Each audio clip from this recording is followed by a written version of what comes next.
Hey there. Assalamualaikum warahmatullahi wabarakatuh. Salam sejahtera, salam perpaduan, salam perjuangan, salam Melaka berbau pintar reja bersih. Sagudri gele vanakkam sabin yang kharamani hauma haifa alaikum anabil air. Syukran marairan huaran induranu mandai ceran tajau. Tuan-tuan dan puan-puan, hari ini kita akan berbicara berkaitan dengan first class mentality, minda kelas pertama versus third class mentality, minda kelas ketiga. Saudara dan saudari, bagaimana untuk kita membina satu tamadun bangsa Malaysia yang unggul, cemerlang, terbilang? Saudara, yang pertama sekali kita mestilah ubah sistem pemikiran, mentality, ataupun disebut satu aras tinggi pemikiran yang bukan saja perlu disantuni oleh anak belia, masyarakat, pemimpin, scholars, sarjana, siapa saja. Saudara, apabila kita mahu berbicara berkaitan dengan filosofi, teori, pandangan, hujah, dalil, perkongsian, perbincangan, siapa saja boleh memberikan pandangan, berkongsi idealisme. Tidak semestinya orang-orang yang trending seperti golongan pensyarah, guru, ustaz, ustazah, profesor, sarjana, datuk, datin, pemimpin, presiden, menteri, mereka saja yang bercakap. Malahan, siapa saja mempunyai ilmu, maka mereka boleh lestari, tampil, berbincang, memberi pandangan peribadi, seterusnya merungkai pelbagai perkara yang memberi manfaat kepada masyarakat dan negara ini. Saudara dan saudari, kalau kita melihat, saya mengambil beberapa kes testimoni, kes tadi pengalaman. Saudara, sebagai contoh, di satu kawasan perkampungan dahulu, mungkin tahun 80-an, berlaku di mana masyarakatnya, anak-anak mereka terpalit dengan aktiviti-aktiviti kurang sihat, anasir negatif seperti ketagih kepada dadah, melakukan perkara-perkara jenayah, melakukan maksiat, dan lihat dari segi sembahyang, solat dan sebagainya. Saudara, apabila perkara ini dibiarkan, dia menjadi norma masyarakat, remaja, belia dan sebagainya. Ibu bapa menganggap perkara itu adalah satu perkara yang sudah sebati. Remaja,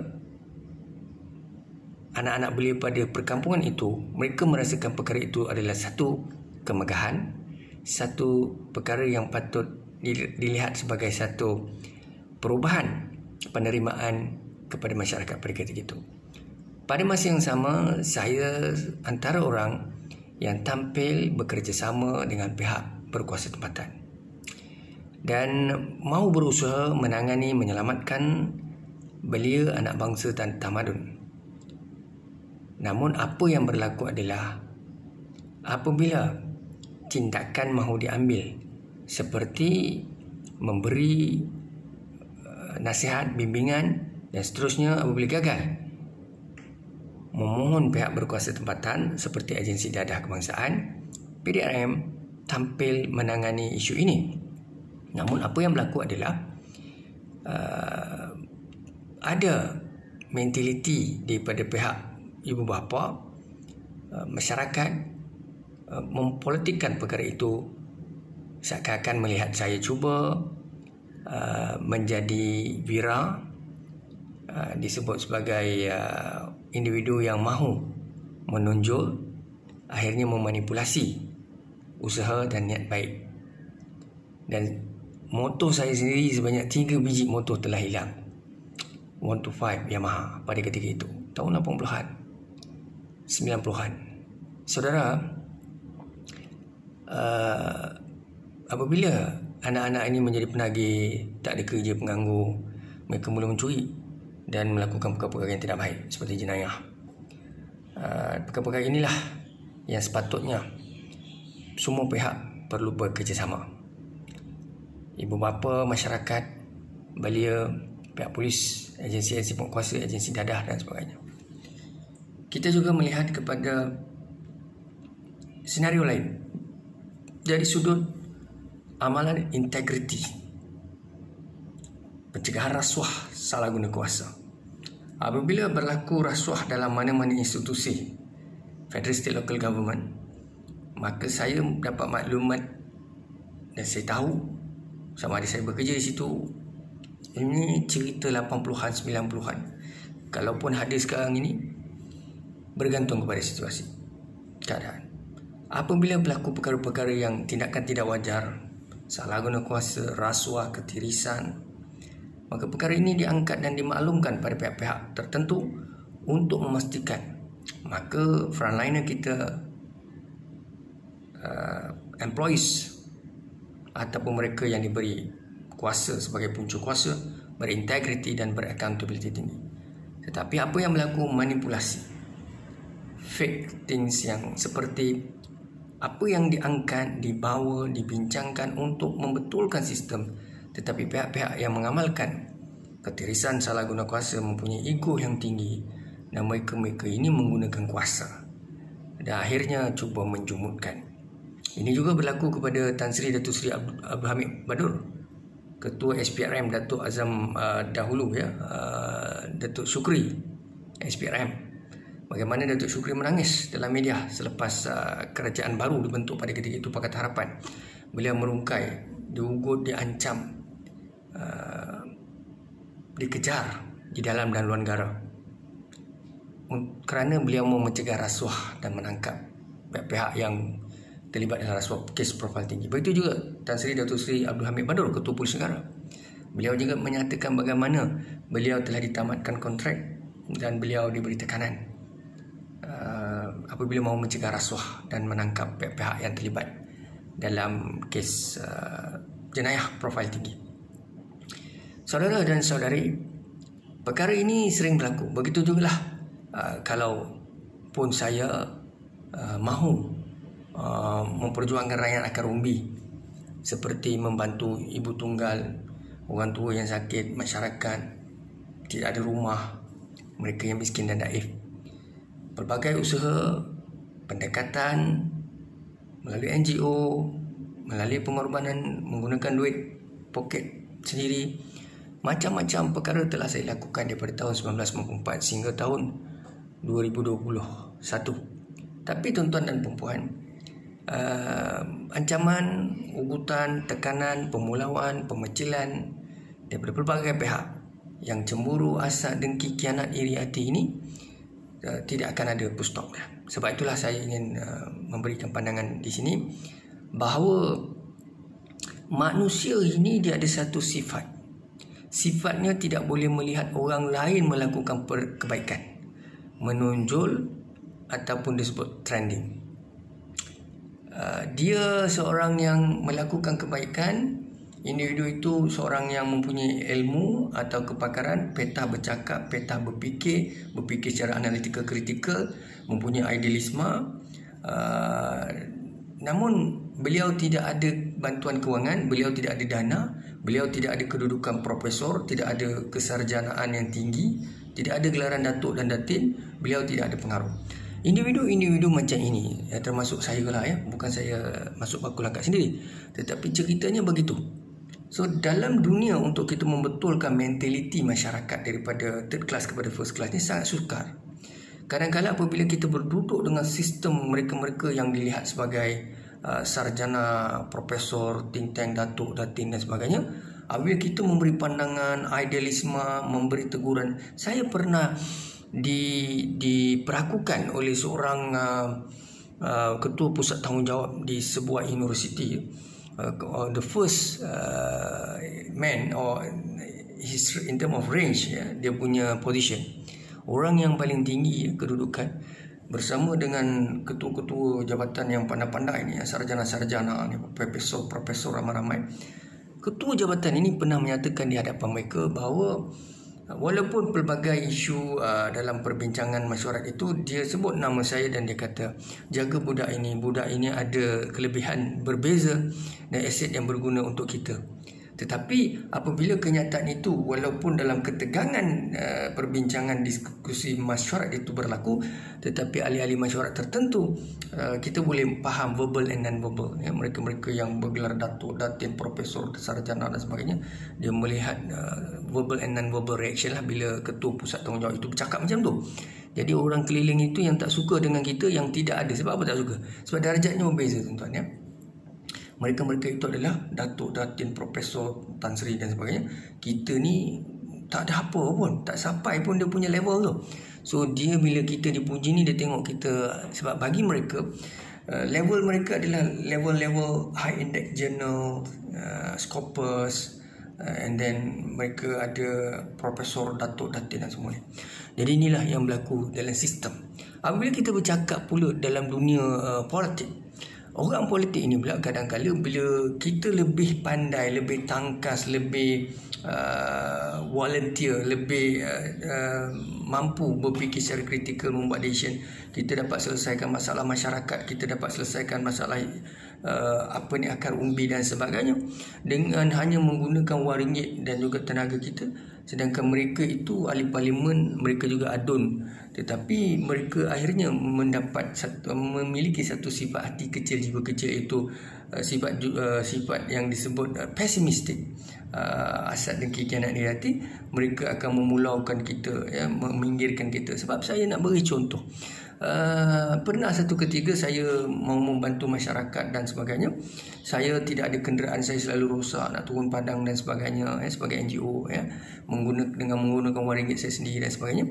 Tetapi saya melihat ada satu datuk tu, dia nak jual kereta, ada 3 kereta. Jadi saya minta tolonglah pada dia nak jual 3,000, saya minta 1,500. Dia kata okey dengan saya, dia agree, ya. Tapi bila saya nak beli je 2-3 hari tu, ada orang persuade datuk tu, YB tu, adun tu.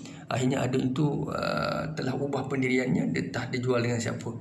Begitu juga tender, bukan tender, ya, begitu juga satu benda syarahan, ya. Saya buat paperwork dan sebagainya, saya hantar pada seorang ketua menteri. Pada ketika itu dia setuju dan dia minta semua di kawasan itu ada dia punya pusat-pusat bilik gerakan, ataupun disebut bahagian-bahagian ataupun dia punya pusat-pusat daerah, untuk panggil saya dan berikan saya peluang untuk memberi syarahan dan jalankan ketah kerja itu. Tetapi apabila saya dipanggil, pihak berkaitan yang panggil masyarakat dan sebagainya, 5,000 untuk satu kawasan itu, untuk saya bagi roadshow, mungkin dalam 7-8 kawasan. Paperwork proposal hantar, disetujui oleh ketua menteri itu, tapi akhirnya dimanipulasi, difitnah, diasut, dipulaukan, diubah pemikiran ketua menteri itu, dan perkara-perkara ini berlaku.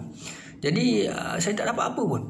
Saya dipanggil, tapi saya tidak diberitahu yang mana satu kawasan itu 5,000. Tapi pihak yang mesyuarat dengan saya, dia kata ketua menteri setuju apa semua. Jadi untuk tuan membangunkan modal insan belia dan sebagainya, melakukan dalam 3 daerah ini. Tapi akhirnya bila ada seorang wanita yang masuk bilik itu, dalam conversation itu dia terlepas cakap. Dia kata 5,000 ni dia bagi untuk 3 daerah. Jadi baru saya dengar. Lepas tu saya dikatakan akan dipanggil, tak panggil daripada tahun 2018 sehingga sekarang, dan kerajaan itu pun dah rebah. Jadi apa pun tuan-tuan nak membuat, inilah, ya, yang saya melihat adalah sistem kita ini sangat sukar, ya, untuk mencegah rasuah, membentulkan pemikiran, untuk menegakkan kebenaran. Kenapa? Sebab apabila kita trending, ya, kita banyak idea, ya, jiwa kita besar, ya, kita idealistik, kita boleh buat. Sebenarnya mereka kalau beri kita jawatan, kita boleh buat macam-macam, tapi mereka tak berani nak bagi ke jawatan sebab mereka takut. Sebab mereka yang pandai ni, datuk, datin, scholar, profesor, sarjana, pemimpin, presiden, ahli parlimen dan sebagainya, mereka ni ada kedudukan. Jadi bila ada kedudukan, orang macam kita ni tampil, mereka risau. Yang pertama, mereka pandang lekeh ataupun pandang hina, jelek, sebab mereka melihat, sebab sistem mereka begitu. Sistem mereka adalah sistem yang kalau disebut golongan-golongan hartawan, jutawan, ya, golongan-golongan entrepreneur, golongan-golongan yang kaya, intellectual. So kita tak boleh masuk dalam mereka punya level itu. Tapi bukan kata pemikiran, kadang-kadang pemikiran ramai orang bawah ini lebih cerdik daripada golongan-golongan tertentu. Bukan kata cerdik dari segi membuat paper ke Scopus ke High-Index, bukan itu. Cerdik dari segi membuat keputusan, cerdik dari segi membuka pemikiran, cerdik dari segi membantu menyelesaikan masalah, cerdik dari segi memberikan saranan, idealisme dan sebagainya. Walaupun tidak ada satu kelulusan begitu. Inilah masalah kita di Malaysia.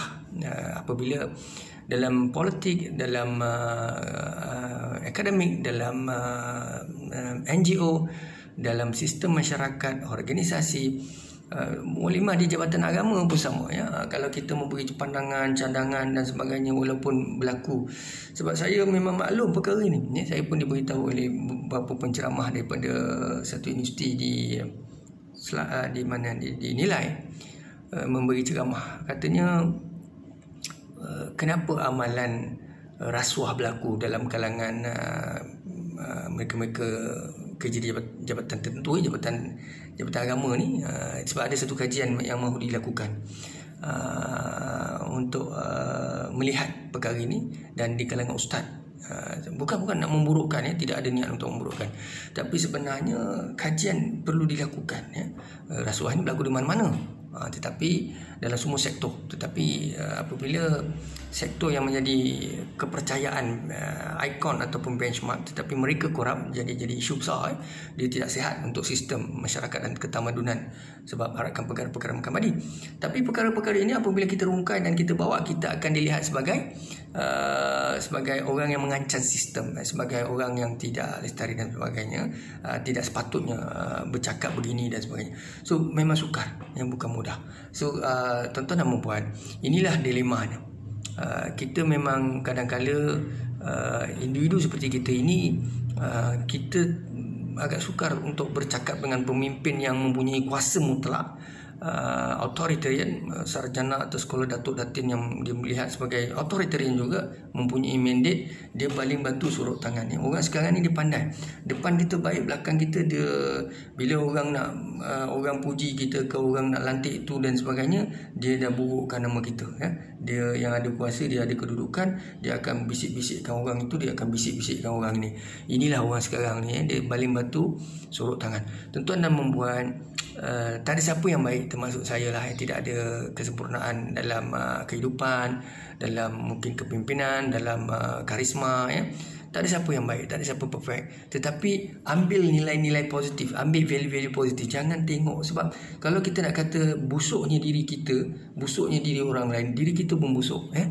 Jadi samalah, ya. Semua orang ada. Kalau kita Datuk Datin, Profesor, Sarjana, think tank, pemimpin, Perdana Menteri, Presiden pun, kita pun ada kita punya kelemahan, ya. Kita pun ada kekhilafan, tapi kita tutup aib kita tutup cantik-cantik, ya.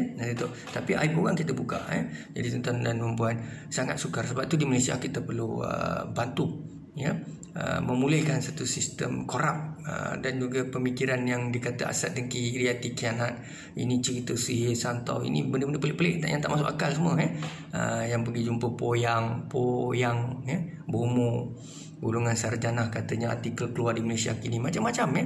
Sekarang ni tuan-tuan, ya, macam-macam lah sekarang ni. Kalau kita tengok, apa pun kita minta pada masyarakat kita supaya sentiasa memperjuangkan first class mentality, menyokong Akta Polis 1967, menyokong Raja-Raja Melayu, menyokong kedaulatan undang-undang negara, dan sentiasa melakukan kebaikan, ya. Ingat, kita bukan negara authoritarian, totalitarian, komunis, military regime. Kita negara demokrasi. Referring to the Article 5 to 90, freedom of speech, attend rally, choose own school of thought, voice out, ya. Cakap yang baik. With that, syukran dan terima kasih. Assalamualaikum warahmatullahi wabarakatuh.